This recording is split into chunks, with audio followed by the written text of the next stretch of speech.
She promised to marry at 35 if still single. She came to my birthday holding our old note. The first thing I noticed was that the paper had gotten smaller. Not literally.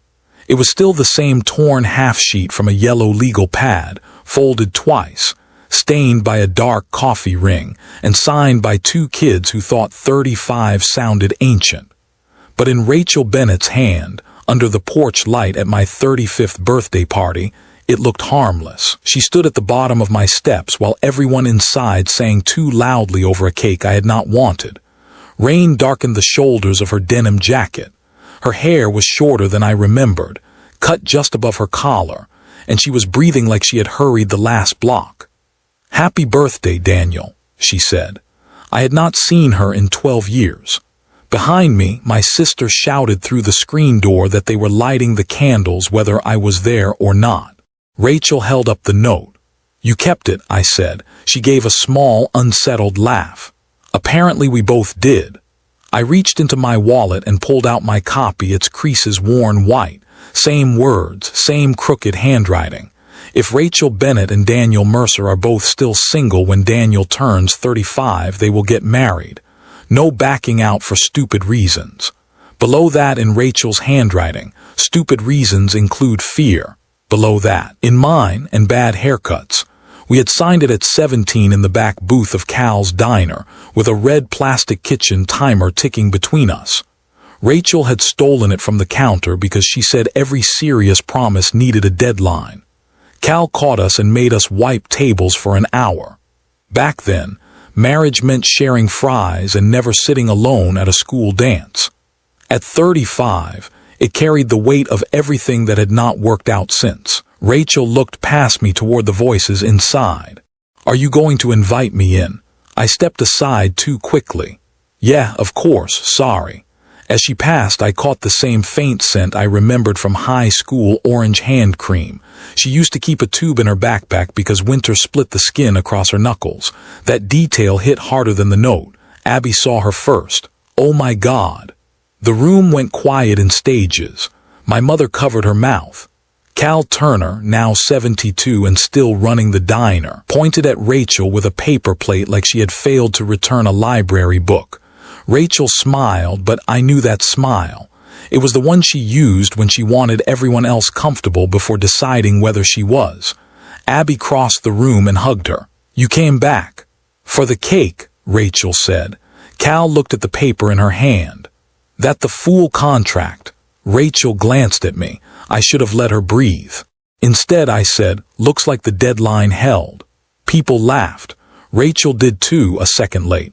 I should have paid attention to that extra second. Instead, I took her arrival as proof that life had finally followed the schedule. That was how my mind worked.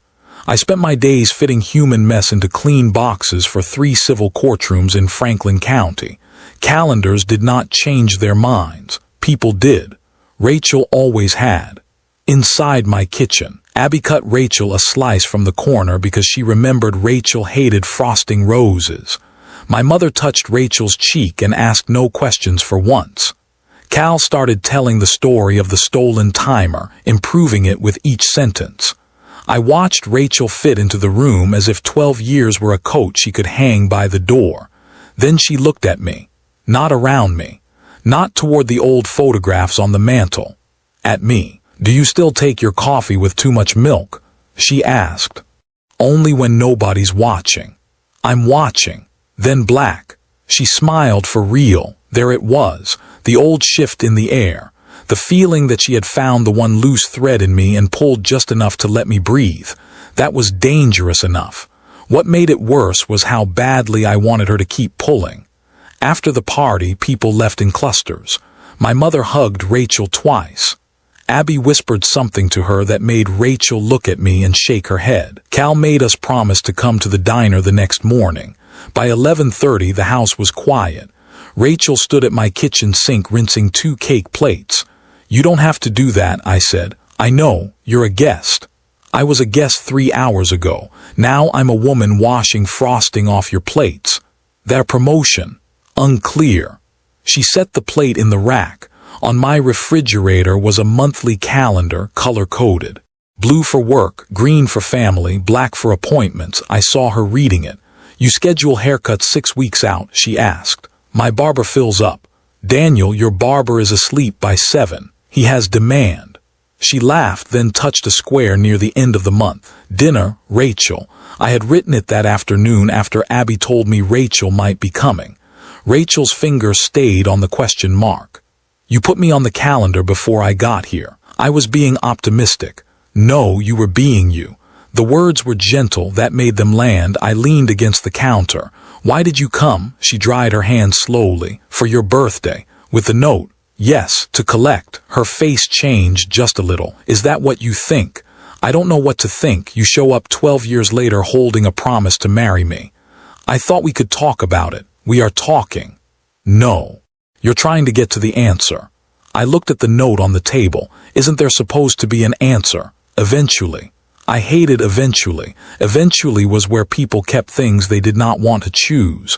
Rachel picked up her jacket. Where are you staying? Cal's apartment over the diner. He rents it now. For how long? A few weeks. The lease on the old fabric shop opened up and I came back to see if I wanted it.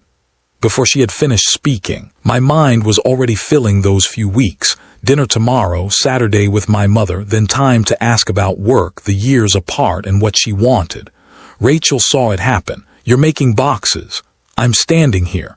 You get that little line between your eyebrows. I have a line. You always had it. At 17, it showed up whenever the jukebox ate your quarter. She stepped closer and touched the space between my eyebrows with one finger. I stopped breathing, her hand lowered, but she did not step back right away. Good night, Daniel. Rachel, she turned at the door. Was it fear? I asked. What? 12 years, was that the stupid reason? She looked down at the note, then folded it along the old crease. Some of it. Then she left. The next morning I arrived at Cal's 20 minutes early. That is my version of pretending not to care. Rachel was already in the back booth. That was hers. Between us sat the red kitchen timer. Cal had found it in a drawer after the party. The numbers were worn almost white, but when Rachel twisted the dial, it began ticking with the same loud, stubborn confidence it had when we were teenagers. 10 minutes, she said. For what? Questions. You get 5, I get 5, no follow-ups designed to corner the witness. I don't corner witnesses. You alphabetize your spices. That is unrelated. She turned the timer to 10. Yep. I asked where she had been. Portland first, then Denver, then 3 years in Minneapolis. She designed window displays for department stores until the last chain closed half its locations. After that, she worked freelance, staging small shops and restaurants, making ordinary places feel like somebody had thought about how people entered them. That sounds like you, I said. What does? Caring about the entrance. Her eyes lifted. Most people remembered Rachel as the girl who left. I remembered how she used to sit on the floor near the front door at parties because she wanted to be the first person a nervous guest saw. She looked away and asked my second question for me. No, I was never married. Engaged. Once for 4 months. What happened? The timer ticked between us. He had a plan, she said. I waited. He had a plan for the house, the city, holidays, when we would have children. He loved me. I think he did. But every time I said maybe, he heard yes with a date attached. I sat back. That sounds familiar. It should. Cal arrived with coffee and looked between us. You two already fighting? No, Rachel said. Yes, I said. Cal nodded. Good, means you skipped the polite part.